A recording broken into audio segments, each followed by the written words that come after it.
So I have David with me. Hello, would you like to introduce yourself and tell us a little bit about yourself? Me, I am David McCluskey. I'm an author from Liverpool in the UK. I write as E McCluskey when I write me horror stuff. But I also do some kids stuff as well, which I write as Dave McCluskey. In my kids' books, no one dies, which is going to change soon because we're going to hook them kids into the horror. Get in there. I live with my partner, 2 daughters, and a sausage dog called Ted. We called him Ted after my dad because he only had little legs as well. So that was the reasoning behind that. I've got a dog. She's just there. So if you see ears, then she's woken up and she wants cuddles. So just to warn you. Give it She a likes to get involved. I don't know where Ted's gone. I think he's gone into the living room to get ignored by Lauren. She sits there like that. The dog sits there like that. Yeah. I'm joking. She loves him really. I'm sure. Did you always know that you wanted to be a writer? Nope, not in the least. I didn't start writing until I was about 32, 33. No, about 37. I think I was when I first started writing. So never, ever in my long-legged life did I even think about writing at all. So why did you start? What made you think, okay, I'm going to do it? Okay, I'll tell you the exact story. I tell the story to everybody. It was Christmas Eve. Sounds like the start of a song, doesn't it? It was Christmas Eve, babe. I was lying in bed with my daughter and I just read it the night before Christmas. I think she was about 3 or 4. So because my voice is dead boring, she was already asleep by the time I got to the end of it. So, and on Christmas Eve, that's a bit of a feat. Do you know what I mean? It's like getting a 4-year-old. It's like go to sleep. So anyway, so I was reading this book, Clement Moore, the night before Christmas, and one of my favourites. And as I got out of bed, and I tucked it in and we put a present, I was just enamored with the book because I love it so much. And I thought, I can do that. I reckon I could do that. So after we spent Christmas and stuff like that, and it was spinning around my head. It was like, oh, I could really do this. So after Christmas is all over, in between Christmas and New Year and whatever, so I sat down on my computer and I started writing this story. And the story became the very first story I ever published, which was called The Nightmare. Not The Nightmare Before Christmas, yeah, because that's me, Tim Burton. No, it was called The Good Behavior Act. And basically, it's a story about what happens to you if you get on Father Christmas's naughty list, which isn't a place you want to be. It's also a rhyming story as well. So I wrote it for kids. So it was like a Aesop's Fables-y type vibe. So I wrote that, and that worked out. And I thought, wow. And then I just got the creative juices then. And the next thing you know, I had about like 15, maybe 20 of these little short stories written. And then someone turned around to me. I was like showing them to my mates and all that. And they were all like, wow, this is boss, this is dead good. You know what you should do? You should put them all in a book. And I was like, that's a boss idea. So then I found an artist on the internet and he illustrated them for me. So now, and then I brought out my very first book called Interesting Times, spelled with a Y, T-Y-M-E-S. So it's 6 short stories, horror stories, proper horror. Like there's death and damnation going on right the way through it, but they are for kids.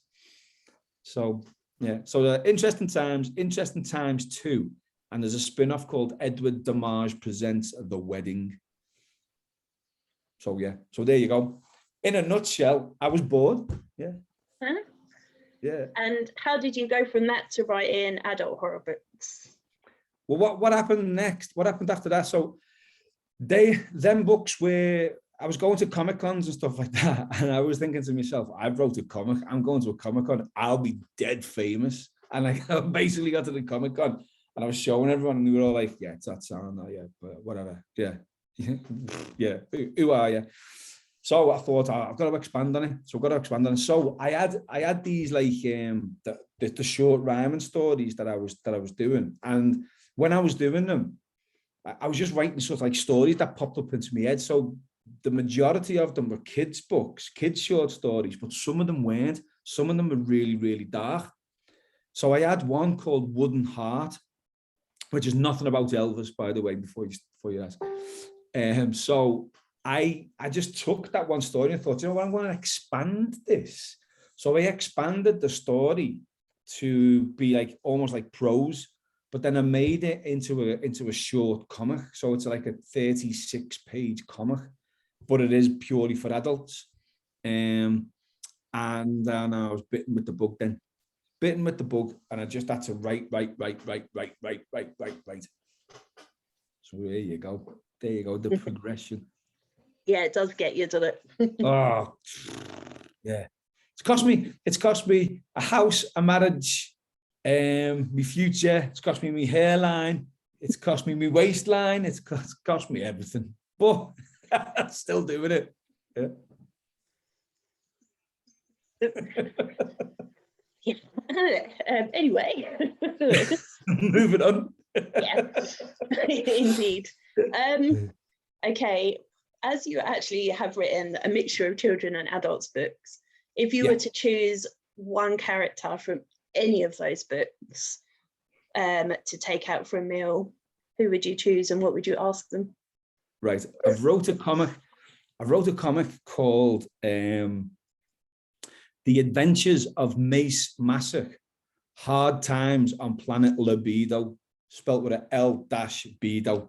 Okay, so this comic is innuendo filled, and it's the first part of what will be a series. I just haven't got around to. I wrote them, but the artwork just cost a fortune. But I am still going to work with them. So Mace Massac is your hero. He's good looking, and he's got this spaceship which is called the Bravado. So basically, the spaceship's just like a big pair of boobs, yeah. And he's rippling muscles and stuff like that, but he's just inept. He's rubbish at absolutely everything. So his sidekick is called Katrina Ninetails, and she's like this long, dark-haired, busty, beautiful, wears all the jumpers and the big boots. And I think I'd want to take her out for a meal. And I don't think I'd be asking her much. Meal, yeah. I told Lauren that I based it on her.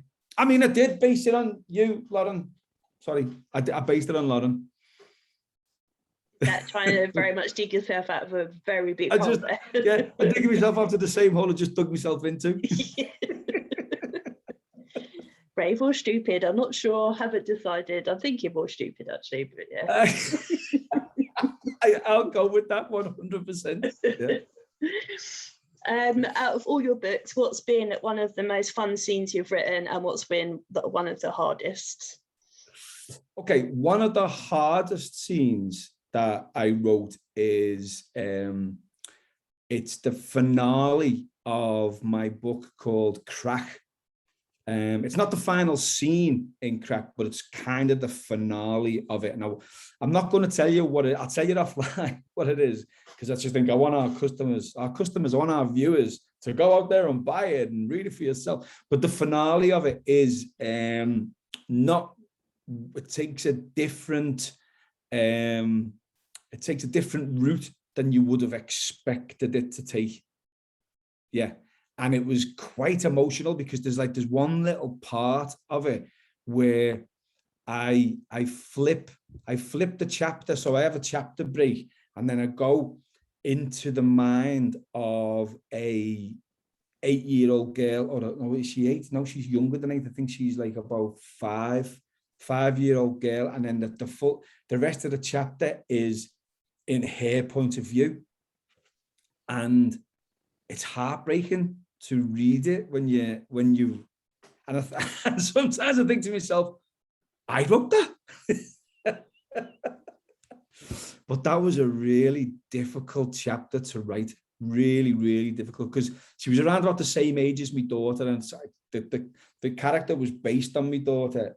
So it was a difficult one to write. One of my favorite scenes to write is I wrote a book called Time Ripper, and it's like a science fiction thriller, but it's time travel. So it starts off in 2288, and then it flashes back to 1888, and it's all about Jack the Ripper. Not giving anything away there because it's basically says in the title, Time Ripper. So any of the scenes based in 1888, I just threw myself into. Absolutely and utterly. Out of all the books I've wrote nearly 10 novels, and I've got like 5 graphic novels and about 30 comics. But out of all of my books, that one is my favorite. I know some people say you can't say which is your favorite because it's like picking one of your kids, but I hate both my kids, so I can pick the books. So it's like every scene in 1888 is just it's lavish. Because when I was doing it, when I was doing the research for it, we went down to London, must have been about 15 or 20 times, and did the Ripper tour every single time. So I got right into it. I got into the vibe of it, and like I how many women did I kill? I think I killed 5 women in order just to get the. Oh shit! I shouldn't have said that, should I? I didn't really. A disclaimer. No, but I sort of immersed myself into the whole book. So every scene in 1888 in Time Ripper is one of my favorites. There you go. Answer to you. That was a long answer, wasn't it? Yeah, that's fun. Yeah. I don't do short answers. I can just talk and talk and talk and talk and talk. That's fine. It makes it much easier for me. I can just chill. That's good. Happy days. Yep. Happy days. You must have, in your horror books, killed your characters in horrific ways. But if you were to be a killer, you personally, how would you kill someone? Do you know how I would kill someone? I would be like, oh, just die. Oh, shit. Oh, go on. Oh, and I'd be like, oh, and I'd be looking away. And I'd be like, and I'd have the knife. And I'd be like,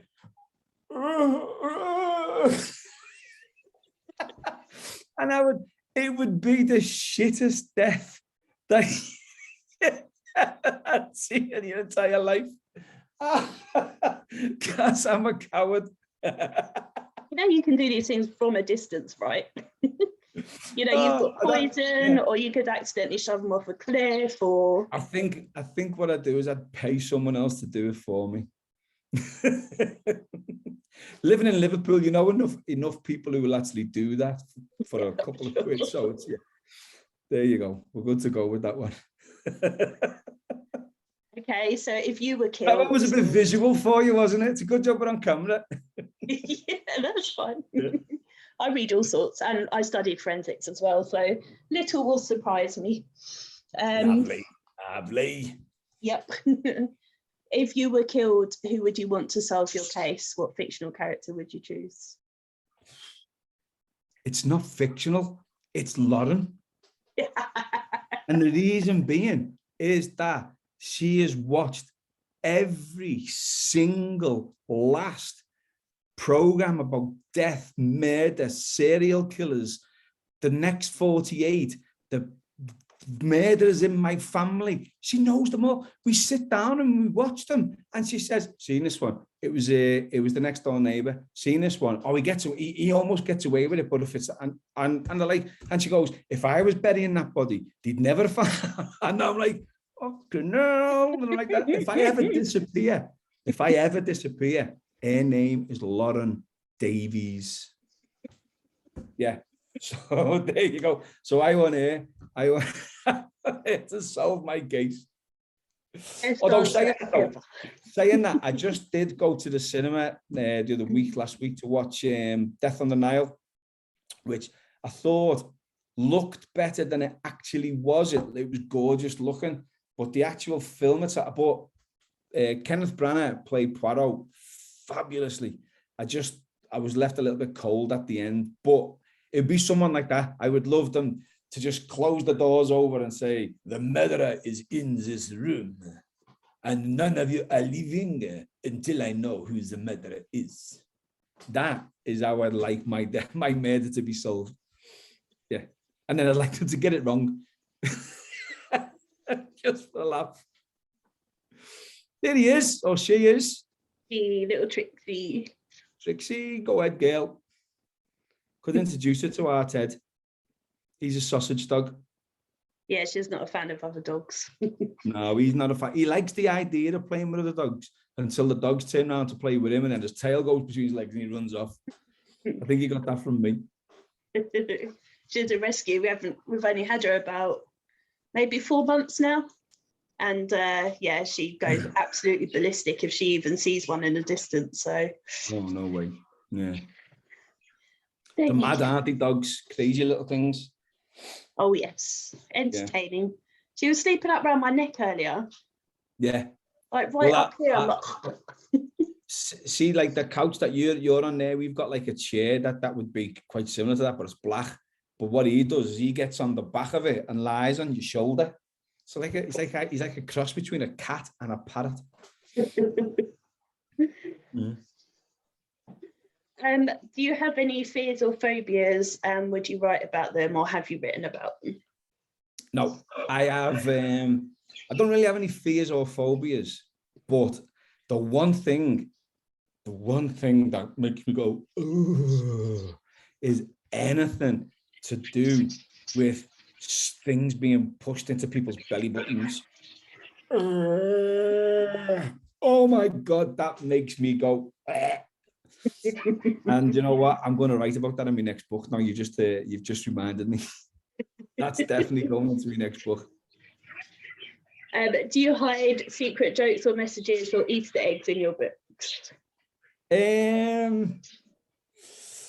I have not so much Easter eggs, but what I've done in a couple of books is like I've used a sort of like it's not a throwaway character, but I created this character called the Great Lord Glim, and you never see him. He's not there. He's just sort of like, he's kind of like in one of the books, he's the deity that like, he's like God.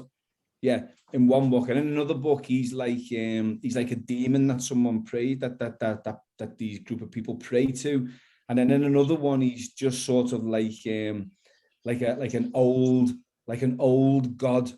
So I've kind of subtly mentioned the Great Lord Glim in a lot of books, and then I've also got a theme, which I didn't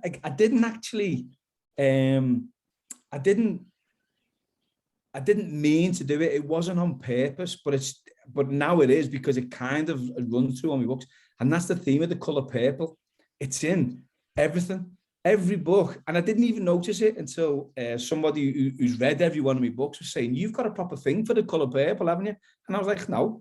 And she said, "You have. It's in every book." So now it's kind of like a theme that I'm going for. So it's like, yeah, so purple will be on almost every book now from now on. But no, Easter eggs, not so much. And hidden jokes, I'm probably not clever enough to do that. So that would be a no. Have you made lots of author friends since you started writing? Oh, yeah. The community, the author community on Facebook is absolutely and utterly phenomenal. It really, really is. Everybody, I don't know anybody. I mean, there might be people there who have got animosity towards you or something like that, but they don't show it.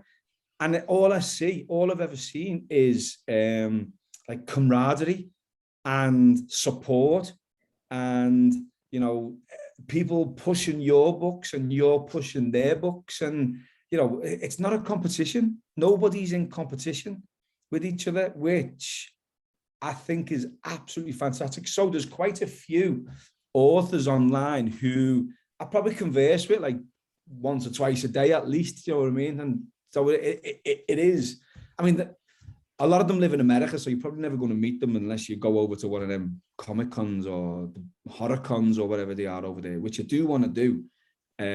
But I would say definitely, yeah. Definitely, yeah. I mean, and I've also know a few in Liverpool now as well, because I thought I was the only author in Liverpool, and it's like, turns out like everybody's wrote a book, and you're like, what? But I was special. Like, no, Dave, you're not special. My mum says I am. Yeah, that's in the contracts. When you get pregnant, you have to tell your kid you're special. You have to tell the kid that you're special. You're the main one.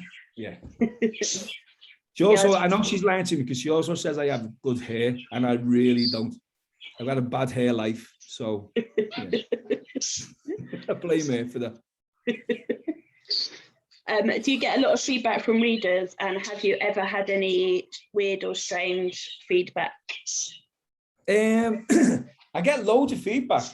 You get loads of people who message you and say that they read your book and it's boss and stuff like that, but try to get them to put that on Amazon or Goodreads is near impossible. Just it's the craziest thing. Ever since I was a kid, I've always looked at putting reviews on things. You know what I mean? Like, well, for one, because if other people want them, you know, so that's been me. And I think a lot of people are daunted by you asking them for a review, because I think that they think they have to do this like big, long, flowery verses and have all sorts of pronouns and adverbs and blah, blah, blah in them. And now all you need is like between 1 and 5 stars, and this book was boss, or this book was not for me. But I always say to them, if it's not for you, do it. Give me a 1, 2, 3-star review. I don't mind, as long as you tell me why. No, it wasn't for me, because one of my books has got 3 instances of animal cruelty in. So the guy in it kills 2 foxes and a dog. And oh my God, the feedback I've had from that has been, I didn't know the trope of you don't kill the dog. I wasn't aware of that. So I was like, quite happily, let's just kill the dog. But geez, I got some grief for that one. I've never had any weird things yet. I've never had anybody want me to sign the babies or flash me the boobs and ask me to sign them. I'm really hoping it happens one day. Oh, I knew that was coming. I was like, yeah, that's still disappointment. Yeah. I'm sure your day will come. I'm sure it will. I'm sure it will. Even if I've got to pay them to do it. Yeah. Here's 20 quid. Just come in and flash me your boobs, or you I'd pretend you don't know me. Yeah. I keep asking Lauren to do it, but she says no. Don't know why. Oh, but probably because you keep pissing her off. Probably, quite possibly. No, but yeah, loads of feedback, not enough reviews, but as of yet, nothing untowardly weird. I am waiting for that day. I really am. I'm ready for it, to tell you the truth. I think I was born for it. Yeah. Are you going to any festivals or any events this year? I was going to go to StokerCon, but I just don't know whether I've got the finances at this moment in time, because I took redundancy in my job the year before last. Got a really good redundancy package, so I took a year off. And when I took the year off, oh my God, I've probably wrote enough drafts for the next 3 to 4 year releases. I've actually got that much stuff done. I was quite regimental about it.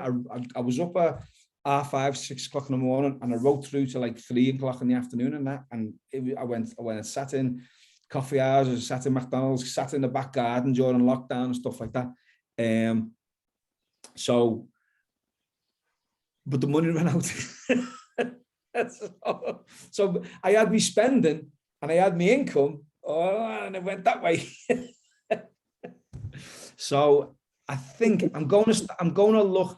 Now, another thing as well is like a few years ago, I used to do all the Comic Cons. I used to do almost every Comic Con. And I went up the country and I went down the country and I went left of the country and I went right of the country and I did everything in between.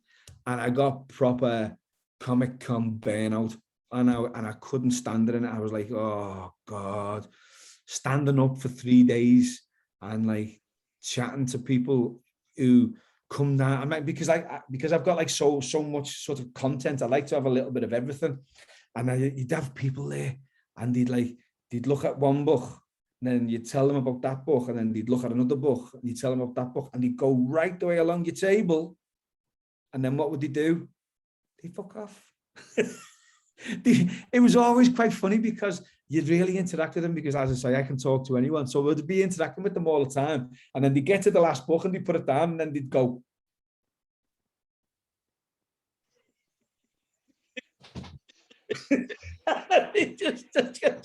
They just slink off. As that they didn't know how to end that conversation.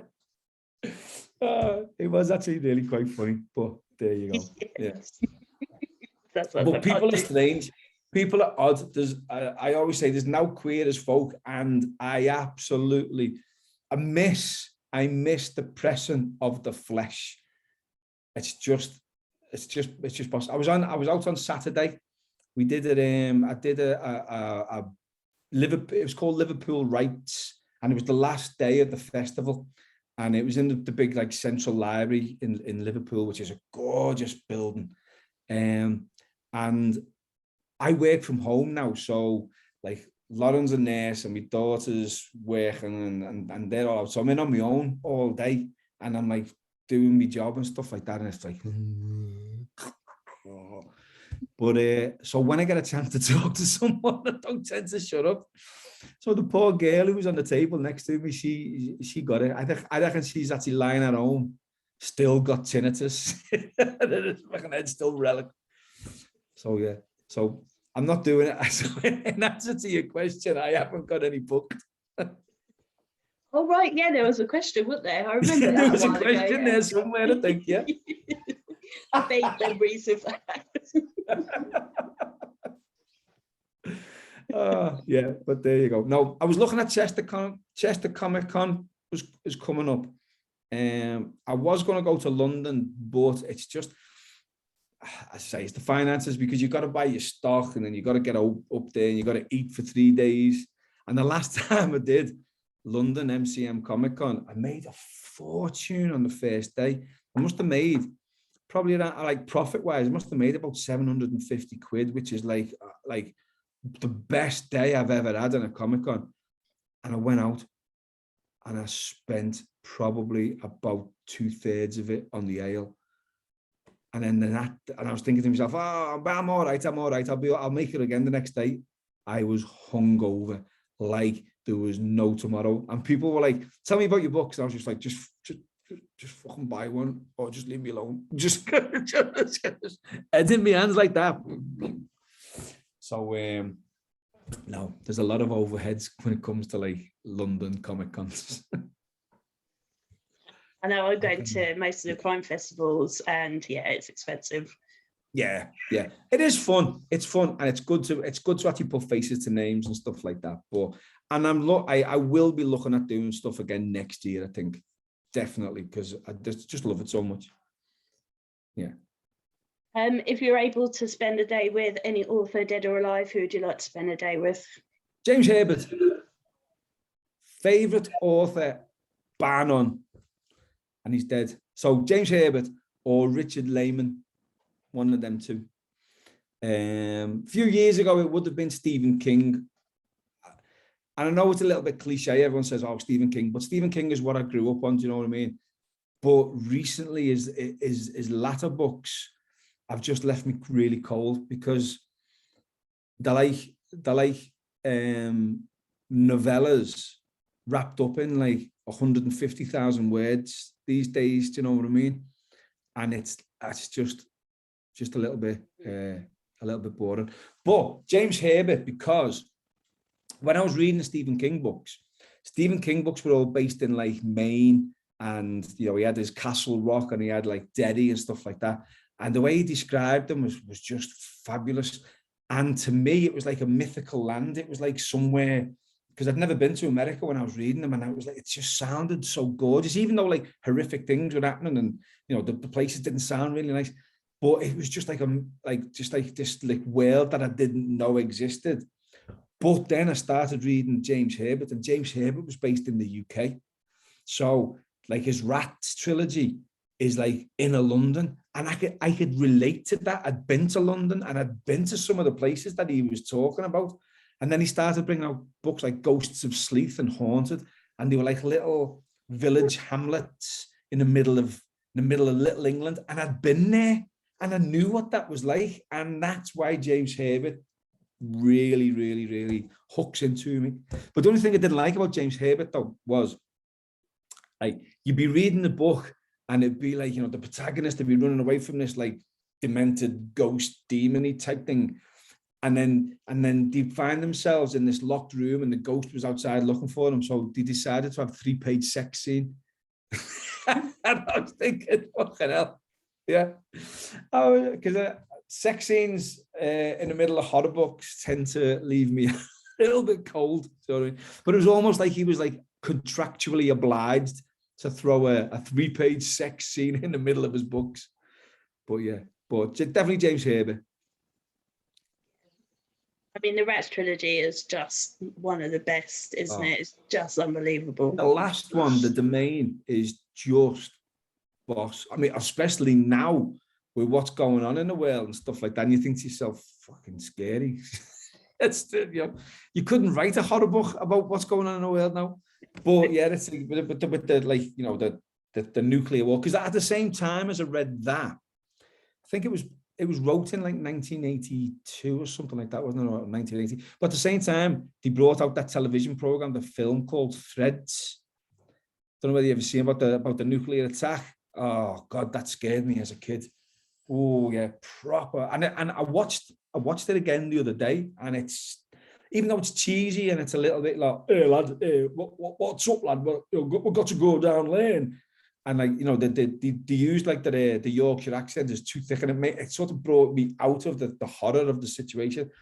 But still a horrific bombing scene. And you think to yourself, anybody who messes about with nuclear warheads and stuff needs to watch that film. There you go. Anyway, yeah, topical stuff out the way. Yes. If you're able to travel to any period of time, either forwards or backwards, where would you go? I would go backwards, and I would go to Whitechapel in 1888. And I would be looking for that Jack the Ripper fella. Definitely, 100%. The canonical 5, I personally believe he killed 8. And I personally believe it was a demented barber called Aaron Kosminski. This is nothing to do with my book, by the way.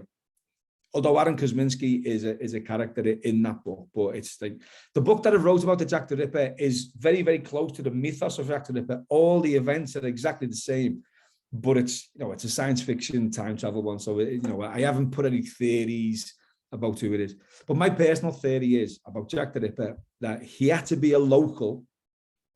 So all this mythos of the top hat and the cape and the bag is just a load of shite, because he was in the most poverty-stricken, hideous part of the UK at the worst time, the worst economic time that anybody could have been around that era. If he was a surgeon with a top hat and a cloak and a bag full of knives, he would have been turned over and killed himself at like a million and one times, because there was no way that he would have been able to walk through the streets. So it had to be someone who was local, and had to be someone who knew all the little rat runs and all the little alleyways and every little doorway that he could have gotten into and got out. So it had to be that. And also another interesting fact that I learned on the Ripper tours, and this is a fact that was told by every single one of them. So it's all, these are all different views. It wasn't foggy on any one of the nights of the Jack the Ripper murders.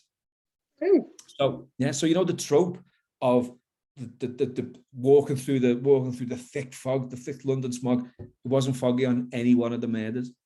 It's a little something for you, isn't it? Yeah. Yeah. So there you go. 1888, London, 1888. You don't have to get a bath every day either.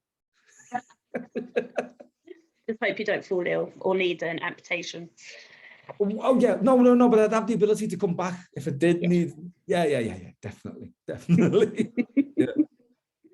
Yeah. Since you first decided to start writing, what's been your absolute highlight of my writing? Yeah, the biggest highlight of it. It happens all the time, and it you'll never get sick of it happening. Is when you get a review from someone you don't know. It's just mind blowing. That's what you do it for. I mean, when I first brought my books out, what a big thing when I first brought my book out, and I've got the first book, and it was Interesting Times, and I had hold of it in my hand, and I thought, wow, a year ago that was just in there, and now it's here, and that was a mind blowing experience.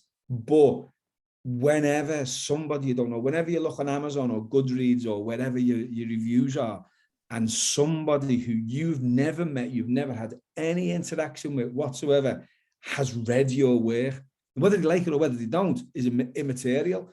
Just them taking the time to read it and write a review blows me away every single time. Every single time. That's my highlight.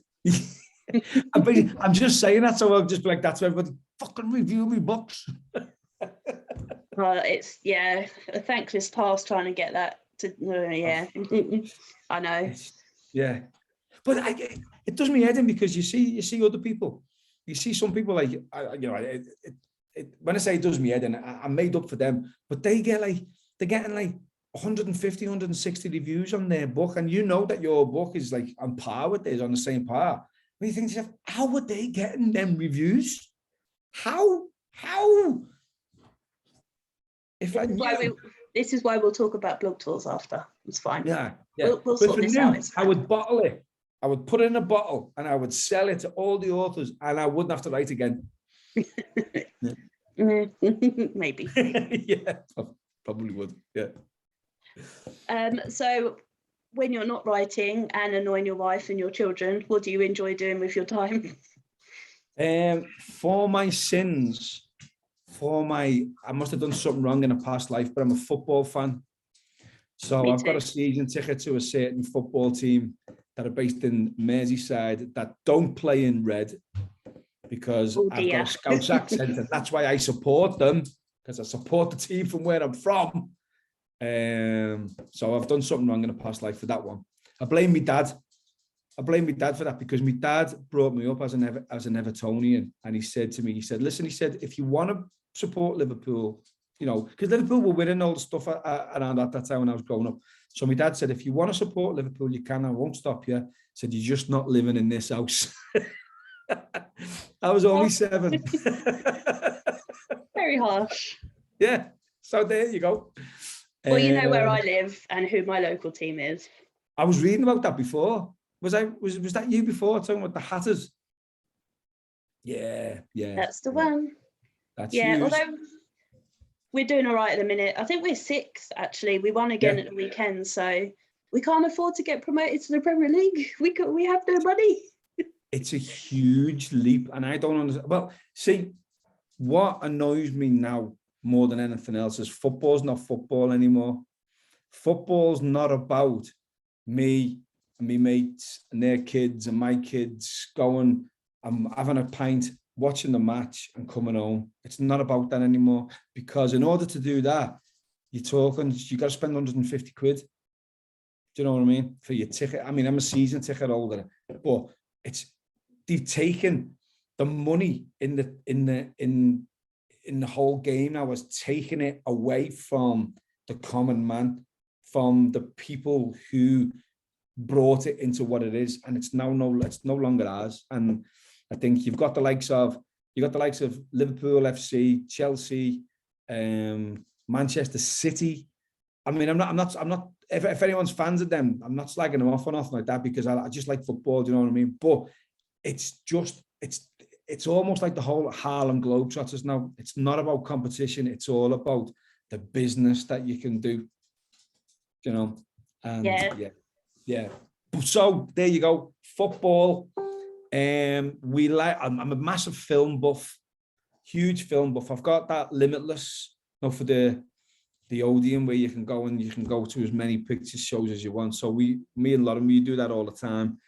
I always leave reviews on Facebook and give them McCluskey's out of 10, and that's some people are like waiting for my McCluskey rating before they go and see the film, and I'm like, listen, I don't know nothing about film whatsoever. I'm just putting it down about what I think. What else do I like to do? That's it, really.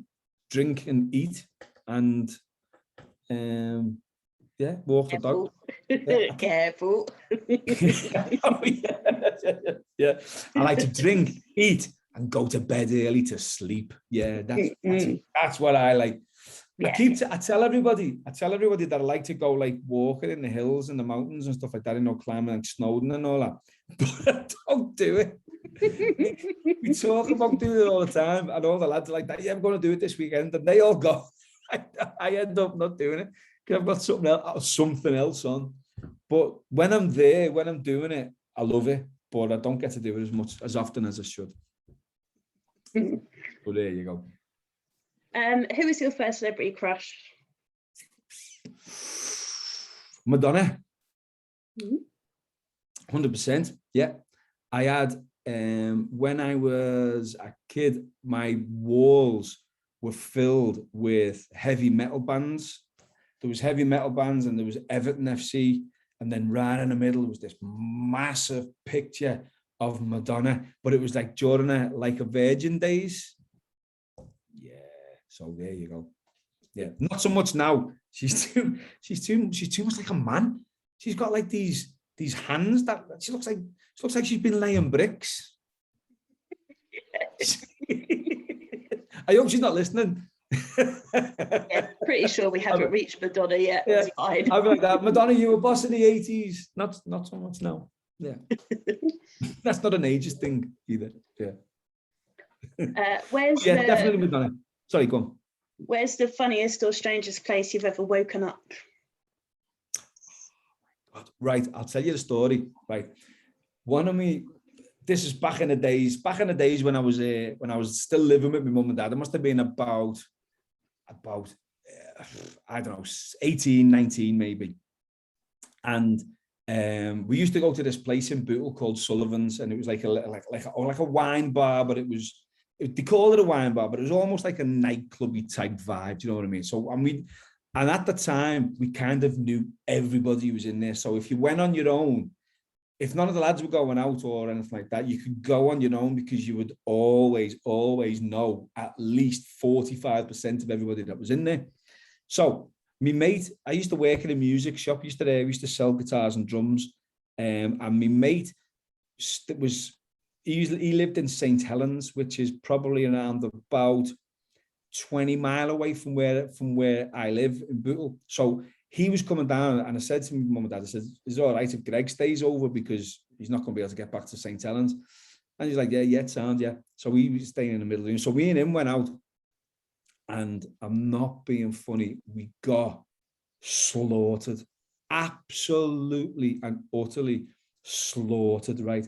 And when you hit a point where you just black out, but then you come to, and there's like a massive like time gap in the middle, right? So I woke up in the middle of a traffic island, right? And I looked around me, and I was in St. Helens town centre, which is, as I say, about 25 miles away. And I was like, I was bladdered. I was like, oh, so I'm looking around in my pockets, and I saw this shop, and it was called Spicy Chicken. And I thought, oh, God, so spicy chicken. So I walked over to the spicy chicken. I can't talk at this point. I'm probably drooling. I've probably got blood and mud all over me and stuff like that. And I'm like trying to give the woman the money for the spicy chicken, and she's like, no. And I realized I was trying to pay for like £2.50 worth of spicy chicken with like 12 pence. I was like, give me the 12, give me the. So at that point, I always left a £20 note in me drawer at home in case I ever got into a situation like this where you needed to get home. So I jumps in a taxi, saw the taxi, so jumps in the back of the taxi, and I'm like sitting there in the back of the seat. I'm like that. Oh, mate, take me to Bootle. That's where I live, Bootle. So take me to Bootle in Liverpool. And the taxi driver just completely ignored me. I was like, just take me to Bootle. Take me to Bootle.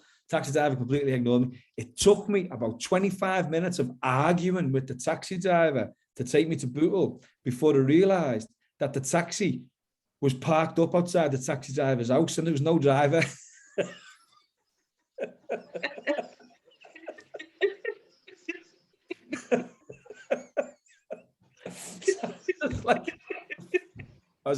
I don't, to that day, I think I rang a taxi in the end and I got home in a taxi that way, but it was just one of them, you know, when you just had a complete loss. There was another time as well where me and one of my mates, we went on holiday. We were in Spain. We went to Fuengirola, and we had a night out in Marbella, which is probably around about 30 miles down the coast. So we got absolutely bladdered in Marbella. We missed the train, we missed the bus or the train or whatever it was. So we were absolutely and utterly bladdered. So I remember we had this big argument. We were sat in a doorway of a shop, and we're having this massive argument. And I said we should sleep in the doorway and wait till the trains come back on the next morning. And then he was arguing that he wanted to walk home. And I was like, it's like 30 miles. And he's saying it's 4 hours, 30 miles, 4 hours to the train. And we were arguing, we were massive argument. Next morning, we both woke up in our hotel room. And from that day to this, neither of us know how we got there. That's the God's honest truth. No idea. No, the last thing both of us remember is sitting in the doorway, fighting. Not fighting, we weren't punching each other, but fighting. And we woke up in the hotel room and we're like, the fuck? I was checking myself in case I'd been like, I'd sold my body or something in order to making sure I still had both kidneys and a fully functioning lung. But yeah, so there you go. So that's 2 stories for you. Nice. 2 for the price of 1. Both of which are going to stick with me for some time. As they have me. Yeah. I know. I'm impressed considering you're absolutely wasted on both occasions. Plenty of more stories about that. Yeah. I'm sure, yeah. Yeah. It really is. Well, I don't have any more questions for you, I don't think, unless you think there's anything I haven't asked you that you want to tell us. Have I done all right? You've done great, yeah, it's awesome. Happy days. I'm good to go. Do you have any of your books to hold up, or are you not that organised? Mm-hmm. The Grinkle Monk. That's what I'm not that organised. It's just they came today. They're actually on the desk in front of me. All the rest of in the living room. But The Grinkle Monk is a novella. It's a horror story that's masquerading as a children's book. Which my review will be up in my group for tomorrow, probably. Ooh, fantastic. Well, yeah, you're reading at the moment, aren't you? Yeah. I am. Well, the majority of my books are horror. But my latest one, the last novel I brought out was if you how long have we got left? It's called it's called Mutant Superhero Zombie Killing Disco Cheerleaders from Outer Space with Uzis. So that was my last novel. just rolls off the tongue. Yeah. And that's my last novel. That's like that's a horror comedy. It's a B movie in a book. And then I've released a couple of extreme horrors because they sell over in America. Like the people in America absolutely love it because they're all nutcases. In a good way to all me American friends and readers. But they do love that. But I love a good spooky mainstream horror. So the next novel that I'm going to be working on is going to be like an alternative take on a haunted house. So it's going to have some comedic moments in it because I always tend to write with my tongue firmly in my cheek.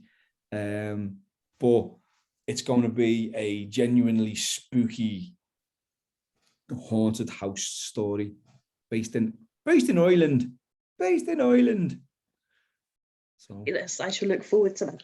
yeah, that's going to be called. It was going to be called Party Games, but I'm thinking I'm going to be called it now the Reap House instead, because the Reap House sounds a lot more haunted housey than Party Games, doesn't it? Yes, very much so. Yeah. So Indeed. before we go, would you just like to tell everyone or remind everyone where they can find out more about you and where they can get your books from? Well, you can ring me. just ring me. No one ever does. I got the mobile phone. No one ever rings. I'm all over Facebook. So on Facebook, I try. I've got 3 profiles on Facebook, which is my own personal one, which is Dave or David McCluskey, which I try to differentiate that from the author one, which is E McCluskey author, but I very seldom do it. So if you want to add me as a friend on David McCluskey, then fine, go ahead and do it. And I will add you back and I will talk to you and stuff like that, because that's what I do. I just talk. Then there's the E McCluskey author. And then there's Damaged Productions, which is that's what I self-publish under. Damaged is spelled with a double M, so it's DAMMAGED. And my website is damaged.com, so it's DAMMAGED.com. You can get me on Twitter as DE McCluskey1 or Damaged Pro, which I think sounds awful. And you can get me on Instagram at Damaged Productions, but I don't tend to do an awful lot on Instagram because I don't really know how it works. Yeah. You are, and I'm on LinkedIn for some reason. Yeah, I know, because you're supposed to apparently, but I don't Exactly. understand. Yeah, you have to these days. Yeah, but I've never done that on LinkedIn, and I'm not on TikTok because I have no idea how to do that thing. No, I don't blame you. No, but I mean, you got to be down with the kids. But my daughter keeps saying that she'll show me how to do the TikTok, but she never does. Mean, yeah. No, that's for the youth. It's fine.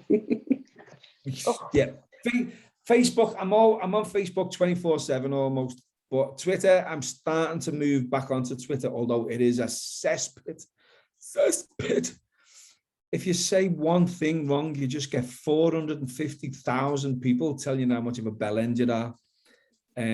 So it's like Twitter's like I tend to do it, but what does me head in about Twitter is that you've got like hashtags on Twitter. So hashtag writing community is one that, I mean, I've got a bugbear with it. I've got a real bugbear with it because I put tweets up and they're all right tweets. They're not all about promotion. They're not all about this, that, and the other. They're all about like random things.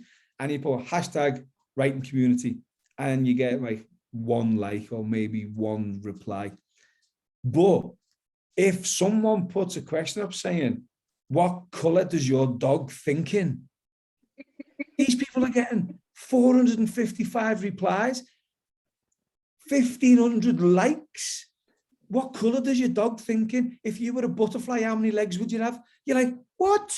And it's like, so I have a problem with hashtag writing community. But I do like there's one of like hashtag horror family, hashtag horror community, and Dentons, and I tend to be a little bit too political on there as well sometimes, and I shouldn't. But sometimes you just can't help it, can you? Do you know what I mean? Obviously, coming from Liverpool, there's a certain political party that I can't abide. So I do too much. And people say to me, you shouldn't do that because you might lose readers. And you're like, well, I vote for them and I don't want them to read me. And then you think to yourself, I would do. They've got all the money. Indeed. So yeah, so if you do vote for the other side, then I still love you. Yeah. Have my fingers crossed.